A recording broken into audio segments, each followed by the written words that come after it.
The night Julia broke a cursed king's chains. She had gone to the prison to steal medicine, not to free anyone, not to change the fate of the kingdom, not to do anything remotely heroic or catastrophically stupid, just Silverleaf and Stormroot from the guards' storage rooms, stuffed into her coat before anyone noticed a wild pack girl had ever been there at all. She had a dying brother waiting at home. That was the only thing that mattered. Finn had been burning with fever for 5 days. The village healer had stopped coming on the 4th. Royal apothecaries didn't treat Omega children from border settlements, everyone knew that. The kingdom's mercy ended at the city walls, and everything beyond that boundary was left to survive however it could. Julia had tried every remedy she knew, had bartered her last good knife for foreign herbs that did nothing, had sat beside her brother's cot through 3 sleepless nights watching his breathing grow shallow and telling herself it would turn. It hadn't turned, so she had done the only thing left. She stole. The cliffside fortress sat 3 miles east of her village, carved into black rock at the edge of the kingdom's wildlands. The place where wolves who broke royal law were sent to be forgotten. Julia had scouted it for 2 days. She knew the patrol rotation, the blind spots, the eastern storage corridor the guards used for confiscated goods. She knew which window had a broken latch.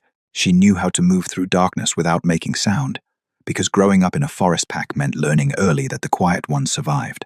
She had almost made it out. The Silverleaf was already in her coat.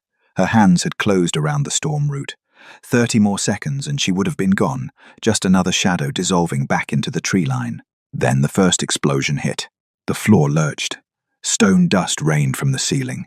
Somewhere deep beneath her feet, something structural gave way with a sound like a mountain cracking, and fire, orange and enormous and moving fast, burst upward through the ventilation grates in the corridor floor. Screaming erupted from the cell blocks below. Run! Julia was already moving. Every instinct she had pointed toward the exit, toward the broken window, the tree line, the darkness that would swallow her whole and ask no questions. She was nobody.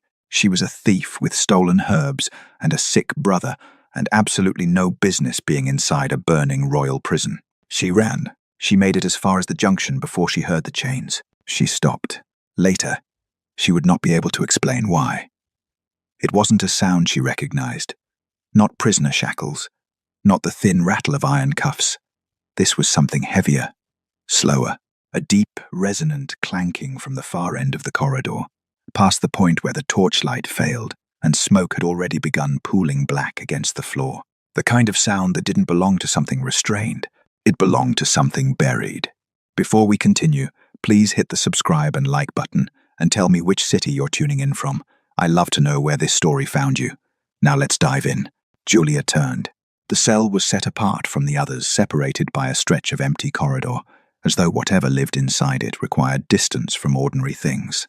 The bars were wrong, too thick, too deliberate, and the lock was unlike anything she'd seen on the other doors, not a standard prison mechanism, but something layered, something etched, the iron itself carved with runes that pulsed a sick and steady amber in the firelight. Inside the cell, a man sat on the stone floor. The image hit her before her mind could process it properly. He was massive, broad-shouldered and bare-chested, scarred in the particular way of someone who had survived things that should have killed them, and built with the kind of scale that made the cell feel undersized around him. Even sitting, even chained, even with blood running dark from a cut across his brow and ash-grey against his skin, even then, he looked less like a prisoner and more like a king someone had forced onto his knees. The chains on his wrists and ankles glowed. The same amber as the runes. The same sick, steady pulse like a heartbeat that wasn't his, draining something from him with every slow throb. He didn't look up when Julia stopped in the doorway. "Leave," he said. His voice was low and rough, and stripped to almost nothing, but it carried the way thunder carried, not loud, just inevitable. While you still can. Julia's wolf went completely still inside her. She should have listened. She read the chains instead. She had grown up in forest pack territory, raised at the edge of wild magic, learning to read curse work the way other children learned their letters. She knew drain bindings. She knew what they did over time, the slow leaching of power, week by week, year by year, until nothing remained of what the man had been, until he was empty enough to stop being dangerous. Whoever had put him here hadn't wanted him punished. They had wanted him erased. "Those runes," she said, "they're not holding you. They're hollowing you out. For the first time, he looked up. Dark eyes found hers through the smoke. Something passed between them, wordless, inexplicable. The specific silence of two people standing at the edge of something neither of them chose. Yes, he said quietly. The ceiling groaned above them. Somewhere close, a beam gave way. Julia picked up the fallen guard's sword from the floor. "What are you doing?" His voice sharpened. "Saving you," she said, and drove the blade into the lock. It took 3 strikes. The runes cracked on the second, shattered on the third, and the moment the iron broke, the air broke with it. Power detonated through the cell like a storm finding open sky. It hit Julia in the chest and knocked her back a full step, and her wolf, who had been so carefully still, went electric. The chains snapped, not from her sword, from him. He rose slowly, and the room rose with him somehow, the air thickening, the pressure of his presence filling every corner of the burning corridor as he straightened to his full height. His eyes had stopped being dark. They glowed gold, faint and fierce, the way a banked fire glows when something feeds it suddenly. He stared at his freed wrists like a man who had forgotten what his own hands looked like. "You broke them," he said. Julia took a breath. "Who are you?" The ceiling collapsed. There was no more time for answers. His hand closed around her arm, firm, urgent, certain, and they ran together through the fire and the falling stone and the screaming dark. Toward the one exit Julia had spent 2 careful days memorizing. They burst through the hidden passage and hit cold night air like surfacing from deep water. Both of them collapsed on the rocky ground outside the fortress walls. The prison burned behind them, orange light against black cliffs, enormous and indifferent. For a moment neither of them spoke. Then he turned to her, ash on his face, blood at his temple, eyes still faintly gold in the dark. "Why?" he asked. Julia wiped soot from her cheek. "I couldn't leave someone to burn." He studied her with an expression she couldn't read. Then, slowly, he said the name, Darlington. The word landed like a stone dropped into still water, and every ripple it made was cold. Julia knew that name. Every wolf in the kingdom knew that name. The Alpha King who had vanished 3 years ago during the border wars. The king, the council said, had died in battle. The king whose absence had left the kingdom in the hands of his advisors, and whose absence had meant, among other things, that soldiers burned grain stores in villages that couldn't pay their taxes, and healers stopped treating Omega children, and girls like Julia had to become thieves just to keep their brothers alive. She stared at him. He looked back. Distant horns sounded from the burning fortress. "Go," he said. Julia ran. She didn't look back until the tree line swallowed her, and by then, the rocky ground where he had stood was empty. But in the shadows at the fortress wall, invisible to everything except the night and the fire and the scent on the wind, Darlington stood watching the forest where she had disappeared. 3 years the curse had been draining him. 3 years he had sat in that cell while traitors wore his crown. Now, the chains were broken. Because of one wild pack girl who had come to steal medicine and stayed to save a stranger. He looked down at the shattered iron still hanging from his wrists, dropped it into the fire. His wolf silent for 3 years, buried under cursed iron, and stolen time stirred awake, and one scent rose above the smoke. "Mate." Darlington turned toward the forest, and began to follow her home. He did not follow her immediately. That surprised him, honestly. His wolf was already straining toward the tree line, already fixed on the scent trail she had left through the cold air, pine resin, and wood smoke, and something underneath that his wolf kept circling back to, insistent and low, like a song played in a register only he could hear. But Darlington had learned, in 3 years of chains, how to make himself wait. He stood at the edge of the burning fortress and breathed instead. Just breathed. It was a simple thing, an ordinary thing. He had done it 10,000 times without thinking. But for 3 years, every breath had come through iron and cursed air, and the slow, grinding sensation of something being taken from him quietly, consistently, the way a river takes a cliff face, not all at once, but grain by grain, until one day you look, and the stone is gone. Now the air just tasted like night. Cold, clean, his. He flexed his hands slowly and felt the power move through him, cautious at first, like something testing whether the cage was truly gone, and then stronger, flooding back through muscle and bone with the particular violence of a river finding a broken dam. He felt it reach his wolf, and his wolf surged. 3 years of forced silence erupting into something enormous and awake and furious. Darlington dropped to one knee, not from weakness, from the shock of feeling like himself again. He pressed one fist into the rocky ground and let the wave pass through him, and while it did, the memories came with it, the ones the curse had kept conveniently blurred, softened at the edges, stripped of urgency. They sharpened now with brutal clarity. The War Council. 12 men seated around the obsidian table in the Eastern War Chamber. Faces he had trusted. Faces he had fought beside. Varric at the head, always composed. Always the voice of careful reason, while Darlington was the sword. His war advisor. The man who had managed the kingdom's politics while Darlington managed its enemies. The man who had smiled across that table while the rune-marked wine was poured. Darlington had known something was wrong the moment it touched his throat. Had stood too fast, knocked the chair back, reached for the power in his wolf, and found it already going, already muffled, already wrapped in something that didn't belong to him. He had been unconscious before he hit the floor. He'd woken in the cell 3 years ago. Darlington rose slowly to his full height and stared at the burning prison. The fire was spreading to the upper towers now, the flames orange and hungry against the black cliffs. Somewhere inside, guards were shouting. Somewhere further, horns were sounding toward the capital news traveling fast, the way bad news always did. The Alpha King is dead, they had announced. Fallen in battle. The kingdom mourns. The kingdom mourned. And while it mourned, the council governed. While it mourned, Varric ruled. And while it mourned, Wildpack villages burned for unpaid taxes. Omega children went without healers. And a girl with red hair and a stolen coat had been driven to breaking into a royal prison just to keep her brother alive. Something cold settled in Darlington's chest. He turned away from the fire and followed her home. Julia ran until her lungs gave out, then walked until the familiar smell of cookfire ash and river clay told her she was close. The village appeared through the trees the way it always did, small and dark and stubbornly alive. The handful of timber houses clustered around the central well like they were holding each other upright. She went straight to Finn. He was exactly where she'd left him in the cot by the window, the blanket pulled to his chin, his breathing audible from the doorway. Too fast, too shallow. His face in the grey pre-dawn light was the color of old paper, and when Julia pressed the back of her hand to his forehead, the heat nearly made her flinch. "I've got you," she said quietly. To him, or to herself, she wasn't entirely sure. She worked by candlelight, hands steady with the focus of someone who had been forcing steadiness for days. Silver leaf steeped in boiled water for the fever.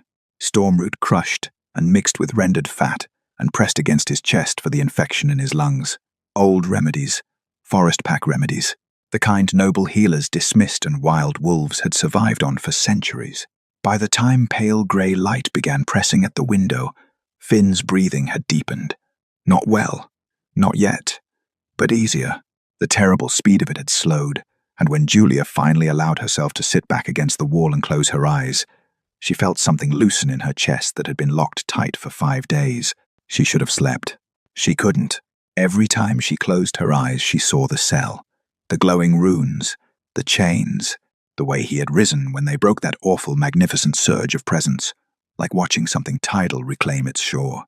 She felt again the moment his hand had closed around her arm, certain and unhesitating, the grip of someone who had not forgotten what it meant to protect. Darlington. The name came back to her in the dark and sat heavily. She turned it over the way you turned over something that might be a stone and might be a blade, carefully, at a distance, not yet sure which. Alpha King Darlington was alive, which meant the council had lied, which meant everything the kingdom had done in his name for 3 years, every order, every punishment, every village left to starve, had been done by someone else, which also meant that Julia had broken a royal prisoner free from a royal fortress. She pressed her palms flat against the floor. In this kingdom, that was an execution. It didn't matter that the prisoner had been the rightful king. It didn't matter that the chains had been draining him, that someone had put him there to destroy him quietly, that Julia had acted on instinct and desperation, and the very specific cruelty of a choice made in seconds, inside a burning building. The law did not care about context. The law cared about the act. She broke royal chains. The council would not see a girl who saved a king. They would see a wild pack omega who interfered with a royal sentence. They would make an example of her in the way powerful, frightened people always made examples loudly, publicly, and without mercy. Julia stared at the ceiling. Finn stirred in the cot beside her, and she reached out instinctively, resting one hand against his arm. "It's okay," she murmured. "Go back to sleep." He settled. She didn't. Outside the window, the forest was silent, too silent. Some part of her noted the birds had stopped, the way they stopped when something larger than them moved through the undergrowth, something that made smaller creatures go very, very still. Julia's wolf came alert in her chest. She stood slowly, moved to the window, looked out into the pale morning light where the tree line met the edge of the village, the rough boundary between the settled world and the wild one, the place where the forest simply stopped and the houses began. At the edge of that boundary, half hidden in shadow, a figure stood, still, watching, too large to be anyone from the village, too steady to be anything afraid. The morning light caught his eyes. Gold. Julia's breath stopped. He had found her already. He didn't knock. He simply appeared in her doorway the way weather appeared, without announcement, without apology, filling the frame completely and making the small cabin feel suddenly, acutely smaller. Julia had the knife at his throat before the door finished swinging open. Her hand was steady. Her wolf was not. Darlington looked down at the blade without moving, without flinching, with the particular stillness of something that had long ago stopped being frightened of sharp things. "You followed me," Julia said. "Yes." "That's not something I gave you permission to do." The faintest shift moved through his expression, not quite amusement, not quite apology, something in between that made her grip tighten. "No," he agreed. "It isn't." She held the knife exactly where it was. He let her. That was the thing that threw her, that he simply let her.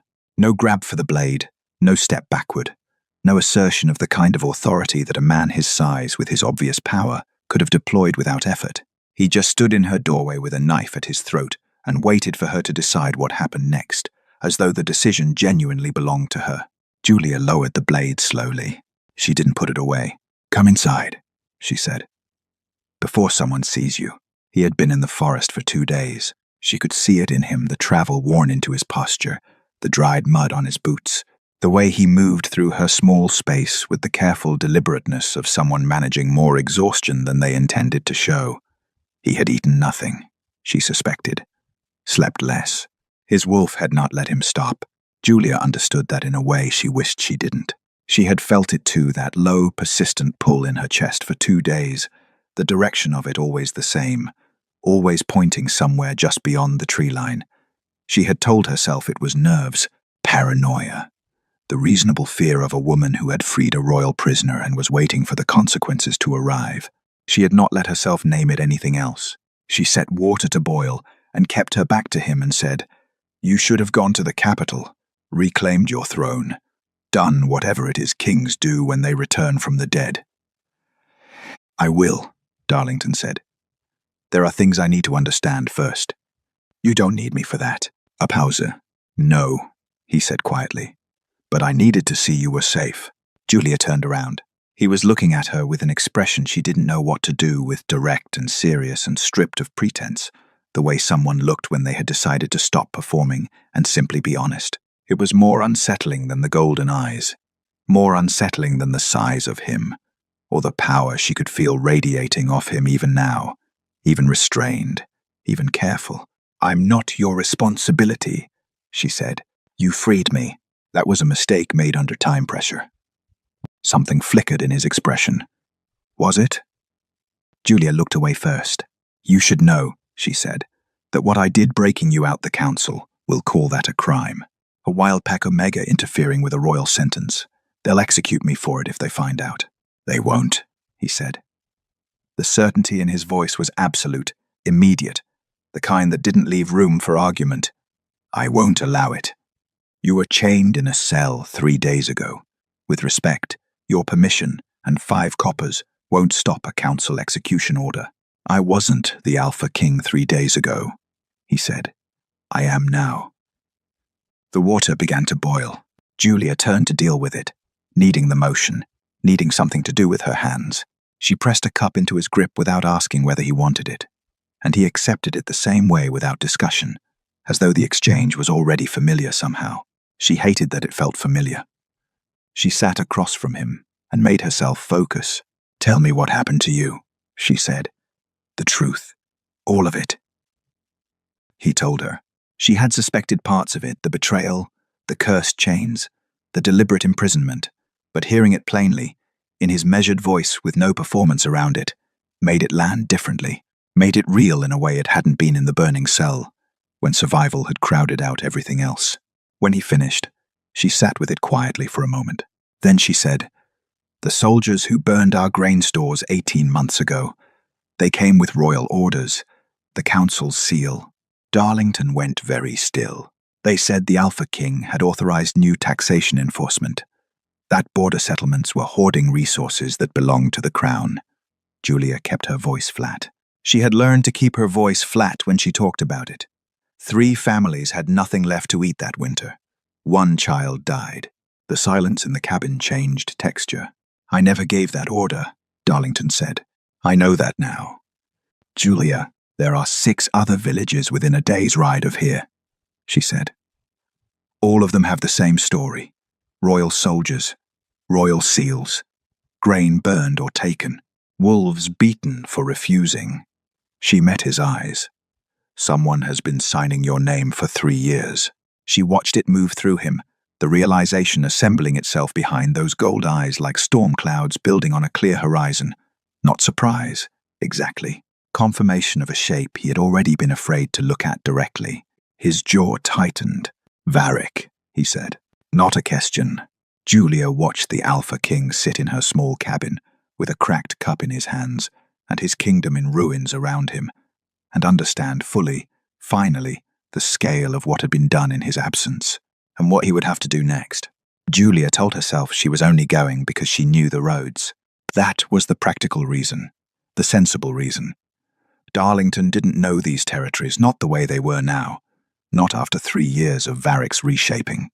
The paths had changed. The checkpoints had multiplied. There were new watchtowers on the eastern roads, and the guards at the border crossings no longer wore the old kingdom crest. They wore something slightly different, a modification so subtle that most people hadn't noticed. Julia had noticed. She noticed everything that had quietly, incrementally, gotten worse. So she went. Not for him. For the villages. She told herself that firmly on the first morning, as she handed Darlington a plain wool coat from her storage chest, the kind a traveling merchant's assistant might wear, and watched him pull it on over those broad shoulders with the expression of a man who had never in his life dressed to disappear. You need to look smaller, she said. He looked at her. Less like yourself, she clarified. And what do I look like? Like someone people instinctively step back from. She adjusted the collar briskly, not meeting his eyes. We're trying to avoid that. He was quiet for a moment. Then, with complete seriousness, should I hunch? Julia almost smiled. She didn't. Just don't speak unless I tell you to, she said, and walked out the door. They started with the villages closest to the fortress road. Calderwick first, or what remained of it. The settlement had once been mid-sized by wild pack standards, known for its river trade and its healers. Now it was a scatter of emptied buildings and fire-blackened foundations. The remaining families clustered in 4 houses at the far edge of what had been the market square. An old woman named Sessa told them the rest without being asked. The way people told stories they had been carrying too long. Royal soldiers had come 14 months ago, with a taxation order bearing the Alpha King's seal. The village had paid what it could. It hadn't been enough. The soldiers had taken the river trade stockpile, 3 fishing boats, and the healer's entire store of medicines. When the village elder protested, they burned his house as a demonstration of royal authority. The king's orders, Sessa said, with a flatness that was worse than anger. That's what they told us, the king's orders. Beside Julia, she felt Darlington go absolutely still. He said nothing. He had kept his word, hadn't spoken once, had let Julia ask the questions. had stood slightly behind her in the worn merchant's coat, looking at the ground. But Julia could feel the quality of his silence changing with every word the old woman spoke. Something was building in him, controlled and cold and deep, the way pressure built in rock before it fractured. They left coin on the doorstep when they went. Darlington's coin. He had produced it without explanation, and Julia hadn't asked. Calderwick was not the exception. Over 4 days, they moved through 6 settlements. 2 had been burned for tax refusal. 1 had been forcibly relocated to make room for a new noble hunting estate. 1 had lost its pack alpha to a royal arrest on charges Julia had never heard invoked before: obstruction of Crown resource allocation, a charge so invented it didn't even have a proper legal framework, just a freshly stamped seal and soldiers with swords. In every village, the same words: the Alpha King's orders. In every village, the same look when those words were spoken, not fury, not grief, but something worse. The look of people who had accepted, fully and finally, that the Crown had simply decided they did not matter. He knew which villages to target, Darlington said on the 4th evening, when they had stopped at a wayfarer's shelter 2 miles from the road. His voice was quiet, controlled, the way a blade was controlled. The border settlements, the forest packs, the river traders, the communities with no political representation in the capital, no one to bring complaints before the council, no one to ask questions in rooms where questions get heard. Varick managed your political relationships for 6 years, Julia said. He knew exactly which people no one would listen to. Darlington looked at the fire. He didn't just imprison me, he said. He wore me, used my name, my seal, my authority, and made sure every act of cruelty was attached to it, so that when I returned, the kingdom would already hate you, Julia finished. The fire crackled between them. She was watching him, without meaning to the way the firelight moved across his face, the particular weight of what he was carrying visible for just a moment before he locked it back down. It was the face of a man recalibrating the full scope of a betrayal he had already known was bad. It was worse than he'd known. Her wolf stirred with an ache she didn't want to examine. She looked away. The mate bond had been pulling steadily for 4 days, a warmth in her chest that intensified when he was near and dulled to a persistent ache when he wasn't. She had been ignoring it with considerable discipline. She had reasons. Good ones. She had watched this kingdom's soldiers burn Calderwick's healers' stores, had watched what Crown authority did to people who trusted it. She was not built for trusting kings. She was still working out whether she was built for trusting this one. On the 5th morning, Julia woke to find Darlington already outside, standing at the shelter's edge looking east. Something in his posture had changed. "What is it?" she asked. "We were watched last night," he said. "Someone on the ridge. They moved when I came out." Julia's stomach dropped. "How long?" "Since Calderwick, I think." His eyes were gold in the early light. "Someone knows I'm alive." 300 miles away in the capital, in a tower office lined with maps and sealed documents and the quiet architecture of a stolen kingdom, a messenger arrived at Lord Varick's desk. He read the note once, then he read it again. His expression didn't change. That was the thing about Varick, it never did. He simply set the note down, smoothed it flat with 2 careful fingers, and looked out the window at the city below, the city that had been his for 3 years, the throne room he had been preparing to make official. He had always known this was possible. He had simply hoped the curse would finish what the chains had started. "Find her," he said to the shadow near the door. "The girl from the prison. Bring her to me." The stronghold didn't look like much from the outside. That was the point. It sat tucked into a granite hillside 3 miles north of the kingdom's main road, concealed behind a waterfall that had been rerouted generations ago by wolves who understood that the best protection wasn't walls, it was invisibility. From any angle on the approach path, it looked like rock face and moving water and the ordinary darkness of a forested hillside. You had to know the entrance existed to find it. Darlington knew. He had built it.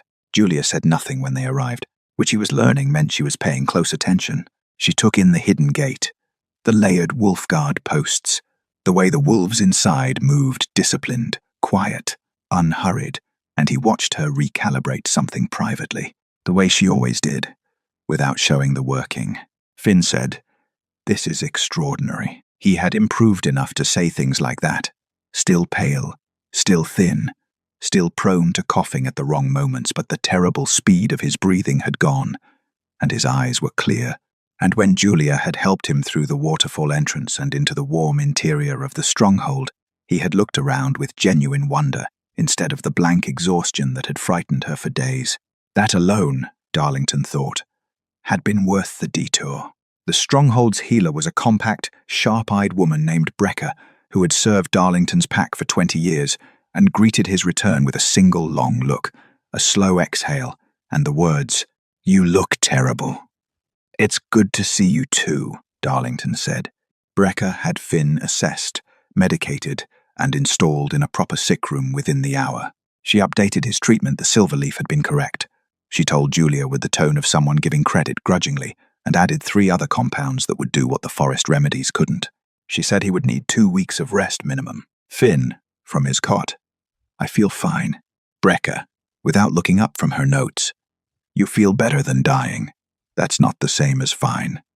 Julia had laughed, a short, unguarded sound that she seemed surprised by herself. Darlington filed it away. He watched her in those first days at the stronghold, not the way he had watched her on the road, with the constant low vigilance of someone managing threats from multiple directions. More quietly than that, more honestly. She was careful with people attentive in the way of someone who had learned early that nobody else was going to be attentive, so she had better be. She learned the names of every wolf in the stronghold within the first day. She helped in the supply rooms without being asked. When 2 of his younger scouts had a disagreement that was escalating badly, she talked them down with a practicality so direct it bypassed their pride entirely, and they separated looking vaguely puzzled about why they were no longer angry. She had no idea, he suspected, how rare that was. On the 3rd evening, he found her sitting outside Finn's room with her back against the wall and her eyes closed, not sleeping, just still for the first time in what he suspected was weeks. She looked like someone setting down something very heavy for 5 minutes before picking it back up. Darlington sat down beside her. Not close, just near. She didn't open her eyes. "You don't have to check on me." "I know," he said. They sat in the quiet for a while. "He's going to be all right," Darlington said. "Brecca doesn't miss." A pause. Then, "I know." Her voice was different when she talked about Finn, less guarded, more exposed, like a seam in armor. "He's all I have left. Our parents died when he was 4. I've been keeping him alive so long it's become the thing I do. I don't know what I'll do when he doesn't need keeping alive anymore." "Maybe," Darlington said carefully, "you could try something for yourself." She opened her eyes and looked at him sideways. "Is that what kings do?" she asked. "Dispense life advice in corridors. Only the good ones." She almost smiled. Modest, too. The bond between them had settled into something steadier over the last few days, less like a current trying to knock her over, and more like a warmth she was gradually, reluctantly, stopping fighting against.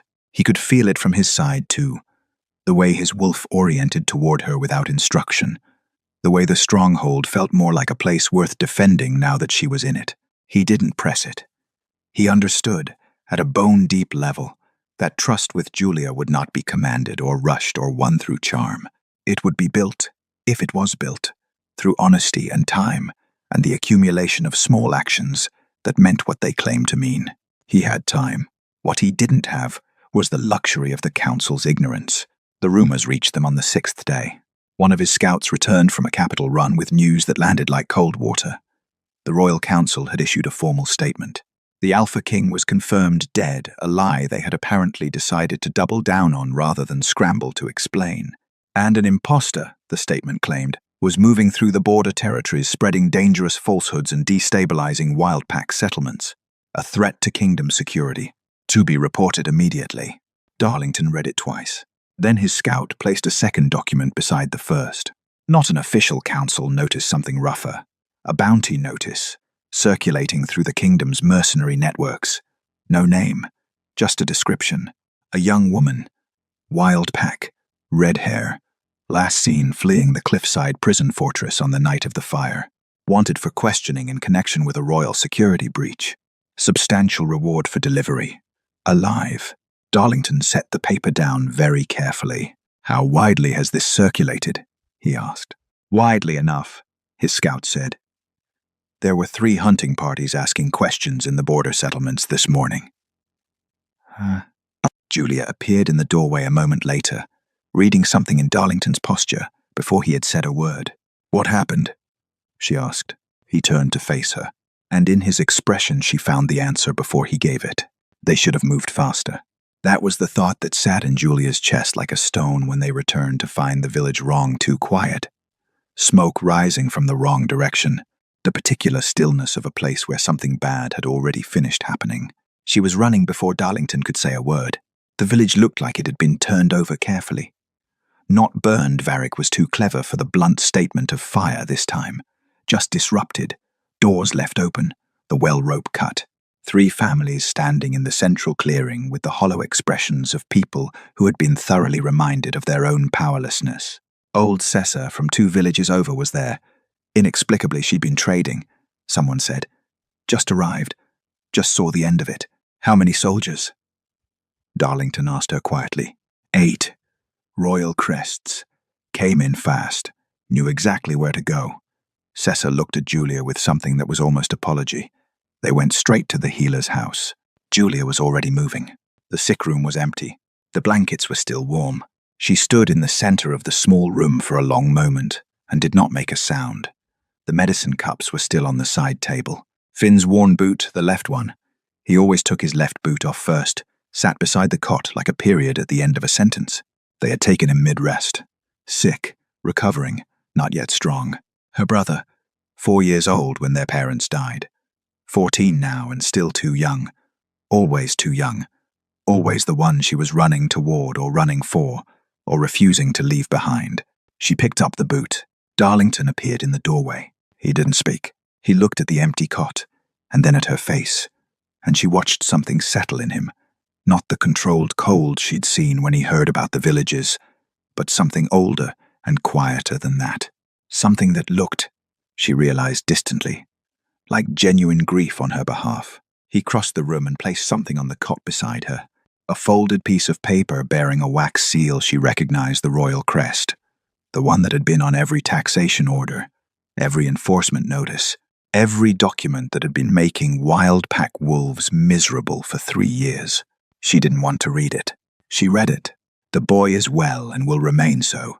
Return what was taken from the crown. Present yourself before the council and relinquish your false claim, or the kingdom will learn what becomes of those who shelter traitors. You have 3 days. The throne belongs to its rightful steward now.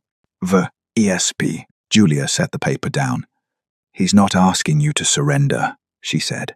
Her voice came out steady. She was faintly surprised. He's announcing himself. Rightful steward. He's already decided he's taking the throne publicly. Yes. Darlington's voice was very quiet. He used Finn to get you to move, to force you into the open before you're ready. She looked up. If you walk into that council chamber on his terms, I know he'll have you killed, or rechained, or both, in whichever order is most useful to him politically. I know that too. Julia stared at him. Then what are you going to do? Darlington looked at the paper for a long moment. Something moved through his expression that she had not seen there before, not fury exactly, though fury was part of it, more like resolution. The look of a man who had been patient for a very long time, through circumstances that would have broken patience in anyone else, and had now reached the end of it. Varric wants me to walk into his trap quietly, he said. Alone, discredited, a rumor made flesh, easily dismissed. He folded the paper once and set it aside. So I won't do that. What's the alternative? I walk in publicly. He met her eyes. In front of everyone. Wolves, nobles, council, common people. I walk in as what I am, with evidence of what was done to me. And I let the kingdom decide who is standing in front of them. Julia understood immediately. He's been telling everyone, you're an imposter. If you appear in public, he'll have to prove I'm not the king, Darlington said. In front of the very people he's been ruling in my name. Every wolf who followed my orders without question for 3 years will have to look at me and decide. A pause. I spent 3 years in chains, because Varric worked in shadows, and I didn't see it coming. I won't let him pull me back into the dark. The room was quiet. Finn's boot was still in Julia's hands. She set it down carefully beside the empty cot, as though he would need it when he came back. As though that was simply a fact about the future she was deciding to hold on to. I'm coming with you, she said. Julia, I have the chains. She looked up. The broken, cursed shackles from the prison. Physical evidence of your imprisonment, bearing Varric's rune marks. Without them, you're a man making a claim. With them, Darlington said slowly, I'm a king showing his wounds. She held his gaze. Get your people ready, she said. We move tomorrow. The Royal Council gathered once a month in the capital's Great Hall. Darlington had chosen the date deliberately. He knew the schedule had set it himself, 6 years ago, when he'd decided that governance worked better with visible structure than invisible authority. Open sessions, nobles, pack representatives, merchants, common wolves, all permitted to observe from the gallery above, while the council conducted official business below. Varric had kept the schedule. Of course he had. It was harder to question a man who maintained appearances. They entered through the main gate, not the servant entrance, not the hidden passage beneath the eastern wall that Darlington had used a dozen times for sensitive arrivals. The main gate wide open for council day, flanked by ceremonial guards who were supposed to be symbolic and were currently staring at the group approaching across the courtyard with expressions of escalating alarm. Darlington walked at the front. He had abandoned the merchant's coat. He wore what he was, no crown, no ceremony, just the plain authority of a man who had stopped pretending to be anything other than what he was. The stronghold wolves walked behind him, a dozen of them, loyal pack members who had spent 3 years keeping his name alive in whispers. They walked without weapons drawn. They didn't need weapons drawn. The guards at the door looked at Darlington's face and stepped aside, not because they were ordered to, because something older than orders told them to. He pushed through the hall doors. The council session stopped. 40 faces turned. Nobles in formal dress, pack representatives from across the kingdom, the council's 7 seated members, and at the head of the long obsidian table, Lord Varric, in a chair that was not quite the throne, but was positioned with careful, unmistakable intention to suggest one. Varric's expression didn't change. That was the first thing Darlington noted.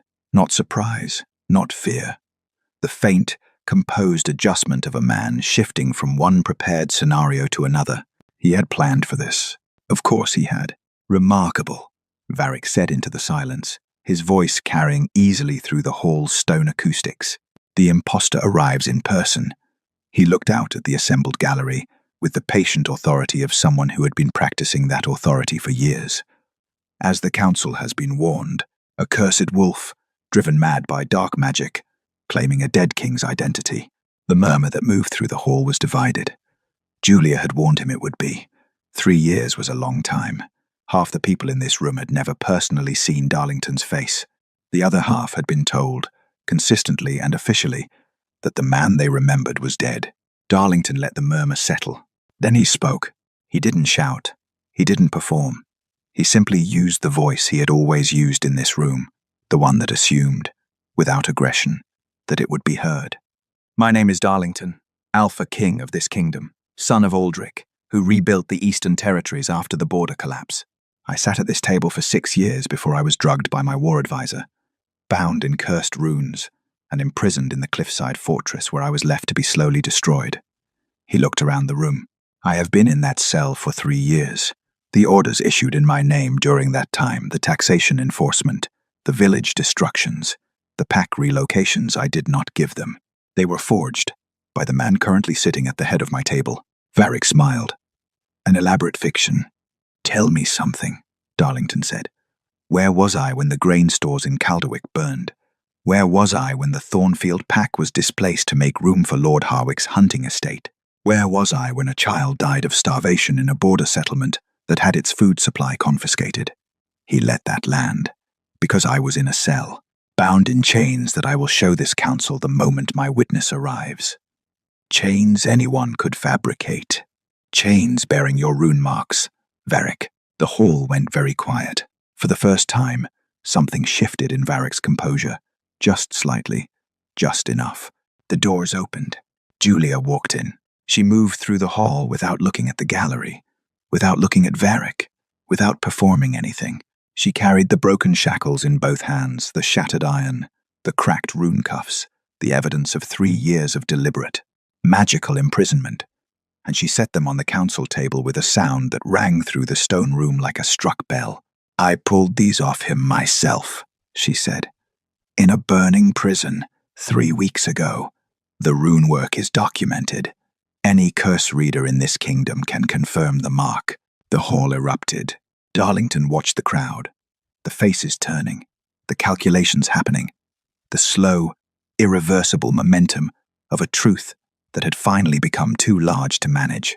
Nobles who had followed Varric's orders without question were now looking at him with new arithmetic in their eyes. Pack representatives, who had spent 3 years absorbing the consequences of forged royal orders, were looking at the chains on the table. Varric stood. "Touching," he said, over the noise, loud enough to cut through it. The composure was back locked into place, perfectly fitted, not a crack showing. A cursed wolf and a wild pack thief with a piece of theatre. He looked directly at Julia, though I do wonder if she'll be quite as brave when she hears about her brother. The hall went still again. Julia's face didn't change, but Darlington saw her hands close at her sides. "The boy is comfortable," Varric said pleasantly. "For now. Whether he remains so depends entirely on how the next few hours unfold." He spread his hands, a gesture of perfect, monstrous reasonableness. "I suggest we all calm down and discuss this like civilized wolves." They met at the prison because Varric chose it. That told Darlington everything he needed to know about the man's psychology, the theatrical impulse underneath all that composure, the need to stage things properly. Varric had always understood power as performance. He had chosen the cliffside fortress because it was symbolic, because it was where he had won 3 years ago, and he wanted that geography around him again. Darlington obliged him. He came alone, as the message specified, or appeared to. Julia had not argued about the plan, which meant she had already decided what she was going to do, and saw no reason to discuss it. He had learned, in the weeks since the burning prison, that this was simply how she operated. She listened, assessed, and then acted on her own conclusions with a directness that bypassed negotiation entirely. He had stopped finding it frustrating approximately 4 days after meeting her. The prison was a ruin now. The fire had taken the upper towers completely, leaving blackened skeleton walls open to the sky, stone corridors exposed to wind and the smell of old smoke. The guards were gone. The cells stood empty, doors hanging open, the whole structure hollowed out and silent in the way of places that had held suffering and now held only the memory of it. Varric was waiting in the central courtyard. Finn was beside him standing, which meant they had kept him well enough to be useful as leverage. His face was pale and tightly controlled, the expression of someone working very hard not to show fear. He looked at Darlington once with wide eyes, and then fixed his gaze on the middle distance. "Smart boy." "You came," Varric said. "You have something of mine," Darlington said. Varric smiled. "Several things. Arguably." He looked well. That was the infuriating part. 3 years of stolen authority, sitting easily on him, not a trace of guilt in his bearing. The same careful composure he had worn at the War Council table when he had smiled across at Darlington and poured the drugged wine.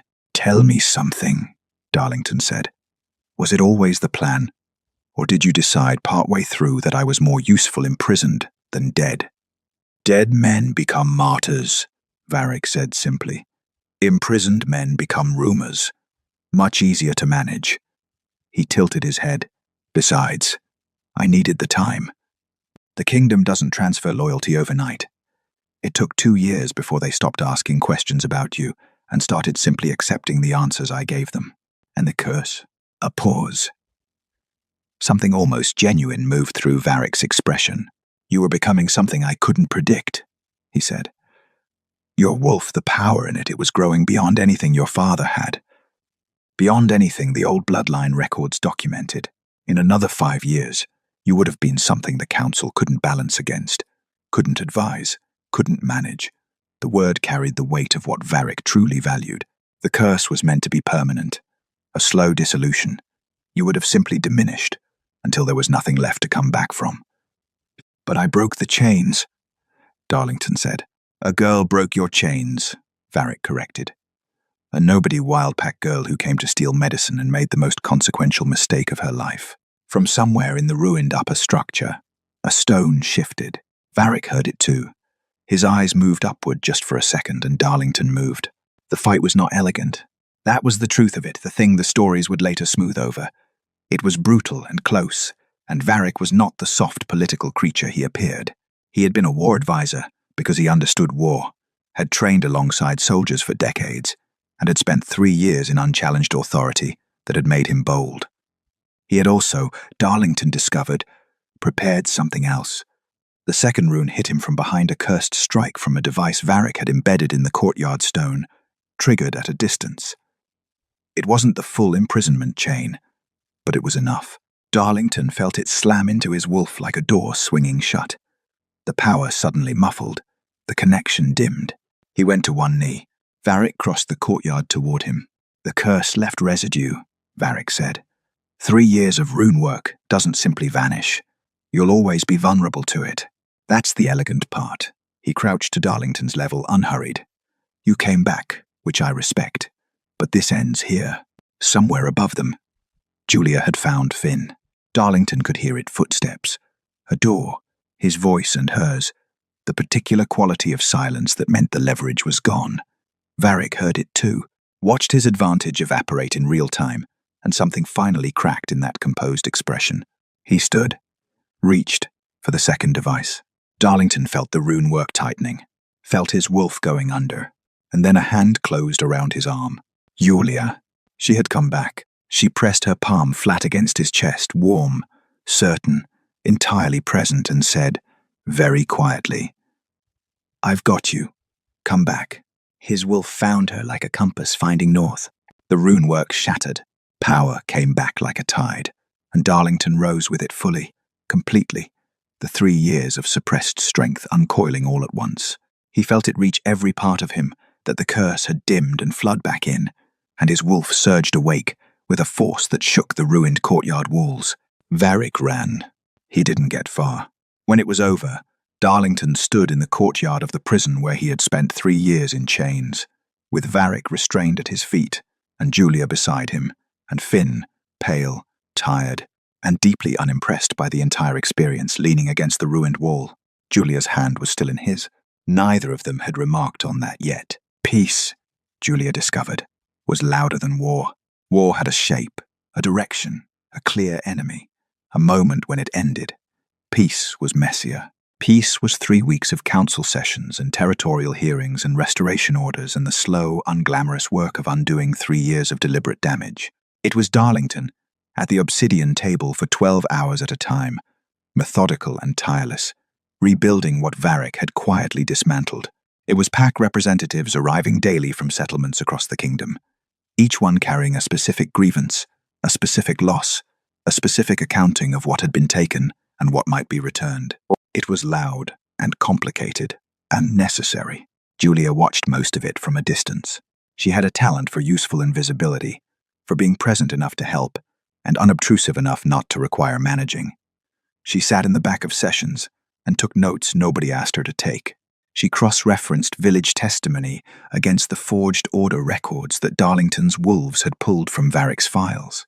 She found 3 settlement relocations that hadn't made it onto the official restitution list and added them quietly. Nobody had given her a title or a role. She had simply identified what needed doing and done it. Finn recovered fully by the 2nd week. Brecca declared him fit with the same grudging precision she applied to everything, and he celebrated by eating an alarming quantity of food and attaching himself to the Stronghold's youngest scouts with an enthusiasm that suggested he had been waiting his entire life for exactly this kind of access. He was fine. He was better than fine. Julia had no more reason to stay. She knew it. Had been knowing it. Quietly. For days, the way you knew something you were not quite ready to act on. The capital wasn't her world. The council chambers and formal halls and careful political architectures of a kingdom reordering itself. None of it was built for a Wildpack girl from a border settlement who had come to steal medicine and ended up accidentally altering the course of history. She packed her things on a Tuesday morning. She was very nearly done when Darlington appeared in the doorway. She didn't look up. "Don't. You weren't going to say goodbye." "I was going to leave a note." "Julia." She set down the coat she was folding and looked at him. He was in formal dress council clothes, the kind he wore for official sessions, which meant he had come here directly from something important. His expression was the one she had learned to read as him deciding to say the honest thing rather than the manageable thing. She braced. "Come to the council chamber," he said. "Darlington. Please." She had never heard him use that word before. She went. The full council was assembled. Every seat filled nobles, pack representatives, the restored territorial leaders whose positions Varric had eliminated. 40 faces turning as she walked in, and Julia kept her chin level and her pace steady and reminded herself that she had faced worse than a room full of people looking at her. Darlington stood at the head of the table. He waited until she had stopped at the room's center before he spoke.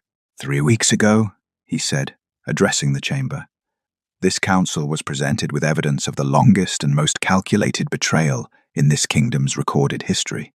You have seen the chains. You have seen the rune documentation. You have heard the village testimonies. A pause. What you have not formally heard is the name of the person without whom none of that evidence would exist, without whom your king would have died in a prison cell while a traitor wore his crown. He looked at Julia. Her name is Julia. She is a wild pack Omega from the border settlements. She came to the cliffside fortress to steal medicine for her dying brother, and instead she broke a cursed king's chains with a fallen guard's sword and 3 strikes of pure, reckless courage. The chamber was very quiet. She is not a criminal, Darlington continued. She is not a security breach or a witness or a person of interest. She is the reason this kingdom has a king. Another pause. Longer this time. She is also my mate, recognized by my wolf on the night she freed me. And I am formally declaring that recognition before this council now not as a political arrangement, not as a reward, but as the truth of what she is to me. Julia's heart was doing something loud and inconvenient. I'm not asking the council's permission, he said. I'm informing you of a fact. What I am asking, and here he looked directly at her, only at her, the chamber and the 40 faces and the weight of the kingdom falling away until it was just this, is her. The silence stretched. Julia thought about her village, her small cabin, the life she knew how to live small and hard and entirely her own. She thought about the coat she had handed him in the dark, the knife at his throat, the 4 days on the road watching him absorb the damage done in his name without flinching, his hand closing around hers in the ruined courtyard, or hers around his, she was no longer sure who had reached first. She thought about Finn, who was currently somewhere in the stronghold making friends and eating too much, and becoming the person he'd always been meant to be. She thought about the girl who had gone to steal medicine, who she was now. She walked to the head of the table, stood beside him. I have conditions, she said. Something lit in his eyes.